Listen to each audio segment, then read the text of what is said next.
हनुमान चालीसा सुंदरकांड से भी कहीं ज्यादा पावरफुल एक और चीज है जिसे तो ऐसा क्यों है कि लोग हनुमान चालीसा सुंदरकांड से ज्यादा उसको पावरफुल मानने के बावजूद उसका पाठ नहीं करते। लेकिन बजरंग बाण में बहुत सारे बीज मंत्र हैं, बहुत सारे बीज हैं जो कि कहीं ना कहीं इस पाठ को, इस चौपाई भरे पाठ को एक उग्र पाठ बना देते हैं। शाबर मंत्र को क्यों इग्नोर किया जाता है? हालांकि जब वो मानते हैं कि शक्तिशाली है तो हमें उसी का पाठ करना चाहिए।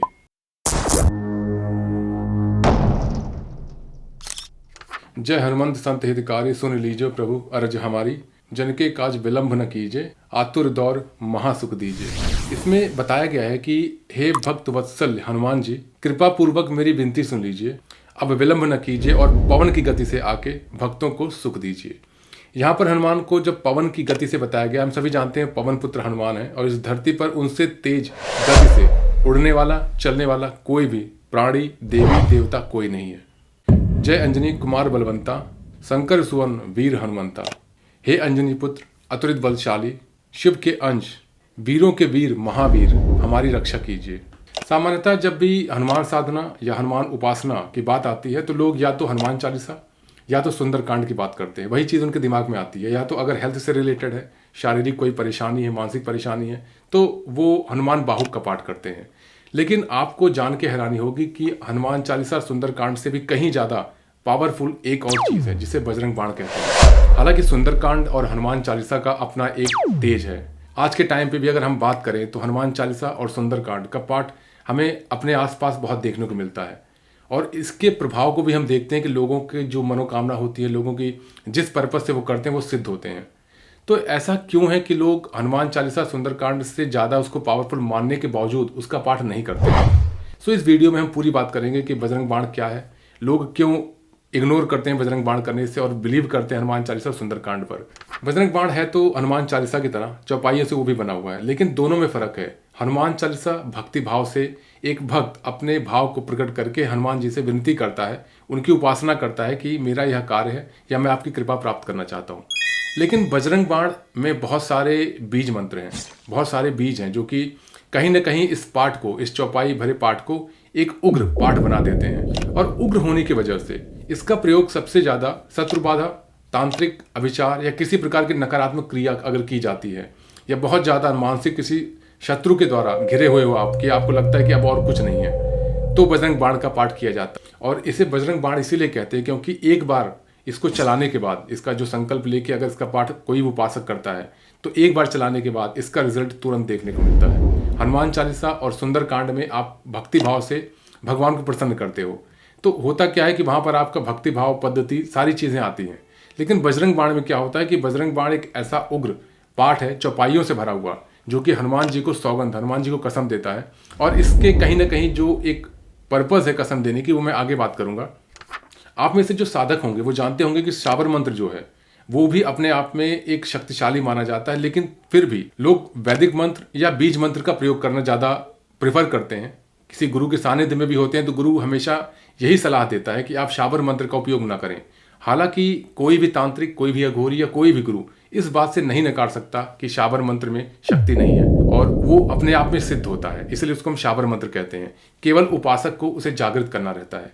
तो ऐसा क्यों है कि जितने भी गुरु हैं, जितने भी अघोरी तांत्रिक हैं, वो कोशिश यही करते हैं कि पहले हम वैदिक मंत्र या बीज मंत्र से अपने आराध्य को खुश करें। शाबर मंत्र को क्यों इग्नोर किया जाता है? हालांकि जब वो मानते हैं कि शक्तिशाली है तो हमें उसी का पाठ करना चाहिए।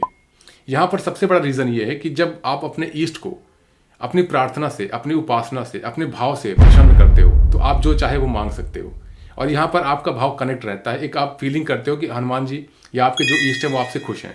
लेकिन जब शाबर मंत्र की हम बात करते हैं या फिर बजरंग बाण की बात करते हैं तो दोनों में ही हम अपने प्रभु, अपने ईष्ट को, अपने आराध्य को सौगंध देते हैं। सो यहाँ भक्ति भाव कहीं ना कहीं कम हो जाता है और एक शपथ आ जाती है कि मैं आपको शपथ दे रहा हूँ कि आप इस कार्य को करिए। तो ये चीज़ें हैं, इसी वजह से सनातन धर्म में या जो गुरु हुए हैं वैदिक टाइम पे भी, तो उन लोगों का यही कहना था कि शाबर मंत्र या जिन मंत्रों में कसम दी जाती है अपने आराध्य को, ईष्ट को, उस मंत्र का पाठ करना अच्छी बात नहीं है। शाबर मंत्र भी कई रिस्ट्रिक्शंस होते हैं। शाबर मंत्र आप अगर किसी किताब से लेके पढ़ते हो वो काम नहीं करता। अगर आप किसी वीडियो से देख कर या सुनकर काम करते हो तो भी वो काम नहीं करता जब तक एक गुरु आपको पर्पसली उस मंत्र की दीक्षा न दे। तो शाबर मंत्र का प्रयोग तभी हम करते हैं जब हमें एक गुरु उस चीज़ की दीक्षा देता है, एक गुरु हमें बताता है कि ये शाबर मंत्र है, आप इसका प्रयोग करो। क्योंकि शाबर मंत्र अपने आप में एक कीलक है, उसको जब गुरु अपने शिष्य को देता है तो वो एक्टिवेट होता है, वो जागृत होता है। अब जैसे हम सभी जानते हैं कि बजरंग बाण इतना शक्तिशाली है या फिर शाबर मंत्र इतना शक्तिशाली है, तो हम सीधे प्रयोग करें। 90% लोगों की अगर हम बात करें तो भक्ति भाव से न जुड़ के अपने कार्य के लिए अपने इष्ट से प्रार्थना करते हैं। आप में से बहुत सारे लोगों की इस चीज़ को एक्सेप्ट करेंगे कि भगवान के लिए अगर कोई भी ऐसी चीज़ हमारे पास है कि उस चीज़ को करे, भगवान हमारा कार्य पूरा कर दे, तो हम बिल्कुल करेंगे। यही होता है क्योंकि हमारा ह्यूमन नेचर है। सो ऐसा क्यों है कि आचार्य या तांत्रिक या सभी लोग इस चीज़ को इग्नोर करते आ रहे हैं कि आप इसका पाठ मत करिए। सुंदरकांड, हनुमान चालीसा या हनुमान बाहु का पाठ आप करिए, जन साधारण के लिए बहुत ही अच्छा है। तो सबसे बड़ा रीज़न ये है कि आपने पहले के टाइम पे देखा होगा, पुराने टाइम पे जब अर्जुन, कर्ण, द्रोणाचार्य, भीष्म पितामह या राम जी, इन सभी के पास क्या दिव्य अस्त्र की कमी थी। सो ऐसा क्यों है कि वो युद्ध में जाते थे और बहुत लंबे समय तक युद्ध चलता रहता था। क्या वो जाते ही अगर अपने उस दिव्य अस्त्र का प्रयोग करते तो क्या वो विजयी नहीं होते। यहाँ पर जब एक गुरु अपने शिष्य को दिव्य अस्त्र प्रदान करता था तो उसके पेशेंस की परीक्षा लेता था, उसमें कितना धैर्य है।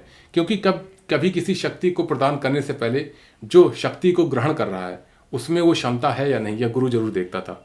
सो इसीलिए जब दिव्य अस्त्र प्रोवाइड किया जाता था, जब दिव्य अस्त्र की दीक्षा दी जाती थी, तो हमेशा जो भी ग्रहण करता था उसे बताया जाता था कि इस अस्त्र का प्रयोग अंतिम है। जब तुम्हें लगे कि अब सब कुछ खत्म हो रहा है तब इस दिव्य अस्त्र का प्रयोग करना। जैसे ब्रह्मास्त्र, पशुपतास्त्र, तो ये जो अस्त्र थे इनका उपयोग लास्ट में ही करने के लिए प्राविधान बताया गया था। इसलिए कोई भी युद्ध के प्रारंभ से ही इस दिव्य अस्त्र का प्रयोग नहीं करता। वही चीज़ें आज भी लागू हैं। अगर आपको किसी भी तरह की परेशानी है, चाहे वो शारीरिक है, चाहे मानसिक है, या फाइनेंस से रिलेटेड है, या एक जनजीवन से रिलेटेड है, तो आपके लिए सबसे अच्छा हनुमान चालीसा। अगर आपकी हनुमान चालीसा से आपको लगता है कि कार्य नहीं बन पा रहा है, सुंदरकांड का पाठ अति उत्तम है। अब दोनों चीज़ें अगर लगती है आपको, लंबे समय से आप कर रहे हो, वो चीज़ें फलदायी नहीं हो रही हैं किसी भी वजह से, अब उसमें आपका एक भाव हो सकता है कि आपका भाव नहीं प्रकट हो पा रहा हनुमान जी के लिए या राम जी के लिए, या हो सकता है आप जिस कार्य के लिए फल चाह रहे हो वो कार्य आपके लिए नहीं है। सो कहीं ना कहीं तब ऐसी कंडीशन में आपको लगे कि बस अब और कुछ नहीं है, तब वहाँ पर बजरंग बाण का पाठ संकल्प लेके किया जाता है। बजरंग बाण एक ऐसे ही आप कह सकते हो चौपाइयों से भरा हुआ एक उग्र मंत्र आप कह सकते हो, जिसका इस्तेमाल करने के बाद आपका कार्य जरूर होता है अगर आपका इंटेंशन सही है। क्योंकि हम शपथ देते हैं, हम इंसान हैं, हमारी भावनाएं हैं। हनुमान जी किसी शपथ, किसी भी कसम के अधीन नहीं है। अगर आप हनुमान जी को भाव से, भक्ति भाव से या अपने डिवोशन से, एक करुणा से अगर आप उनको पुकारोगे, वो बंधे चले आएंगे, वो आपके अधीन हो सकते हैं। लेकिन अगर आप ताकत से या फिर कसम देके या सौगंध देके कोशिश करोगे आप उनको अधीन कर लो, तो इस पूरे ब्रह्मांड में कोई ऐसा नहीं जो कि उनको अपने अधीन कर सके। न कोई देवी, न कोई देवता। हनुमान जी की शक्तियों के बारे में सबको पता है कि कोई भी अंत नहीं है। जितनी शक्तियाँ उनके पास हैं शायद ही किसी देवता के पास है। हर शक्ति का प्रभाव उनके ऊपर आके विफल हो जाता है। कोई भी शक्ति इस धरती, इस दुनिया, इस पूरे ब्रह्मांड में कोई शक्ति उन पर असर नहीं करती है। फिर भी वो हमेशा राम जी की भक्ति में लीन रहते हैं। एक भक्त हैं, बहुत ही प्यारे भक्त हैं, कि जब भी उनको लगता है कि बस अब मेरे राम जी की पुकार है, वो वहाँ से चल देते हैं। तो आप समझिए कि जब आप राम नाम का जाप करोगे, जब आप उनको भक्ति भाव से पुकारोगे, वो दौड़े चले आएंगे। अगर आप ऐसी सिचुएशन, ऐसी कंडीशन में हैं कि आपको लगता है कि बस अब कुछ नहीं, बजरंग बाण सबसे अच्छा है। अब बजरंग बाण में जो शपथ की लाइनें हैं वो आपको स्क्रीन पर दिख रही हैं। ये जितनी भी शपथ की चौपाइयाँ हैं वो हनुमान जी को शपथ दी गई हैं राम की। इन्हें मारू तो ही शपथ राम की, रघुनाथ मर्यादा नाम की। सो ये जो शपथ देने की चीज़ें होती हैं वो अंतिम ही हो तो ज़्यादा अच्छा है। आप में से बहुत सारे क्वेश्चन ये आते हैं कि क्या हम डेली बजरंग बाण कर सकते हैं, हमें डेली करना चाहिए कि नहीं करना चाहिए। कुछ आचार्य कहते हैं कि आप बजरंग बाण का पाठ कर सकते हो, कोई भी दिक्कत नहीं है। सो मेरा क्वेश्चन आपसे है कि आप क्या कहते हो कि अगर आप अपने ईष्ट को हर दिन सौगंध देते हो उनके ईष्ट की, तो क्या वो आपका भक्ति भाव वहाँ से कनेक्ट हो रहा है? आप खुद सोचिएगा, अगर आप अपने माता पिता या गुरु को हर दिन जाके कहते हो कि आपको आपके पिता की कसम, आपको गुरु की कसम मेरा कार्य करिए, डू यू रियली फील कि वो आप कनेक्ट कर पाओगे? बल्कि अगर आप भक्ति भाव से जाओगे, अपनी करुणा एक्सप्रेस करोगे, अपना एक डिवोशन दिखाओगे, तो हनुमान जी, गुरु या कोई भी होगा, वो बहुत प्यार से आपके पास आएंगे और दुलार के साथ आपका कार्य करेंगे। क्योंकि होता क्या है कि हम इंसान हैं, हमारी एक क्षमता होती है कि वहाँ तक देखने की, समझने की। ईश्वर या हनुमान जी की क्षमता हमारे क्षमता से बहुत ज़्यादा है। वो हम जानते हैं हमारे लिए कि हमें क्या ज़रूरत है, क्या अच्छा है।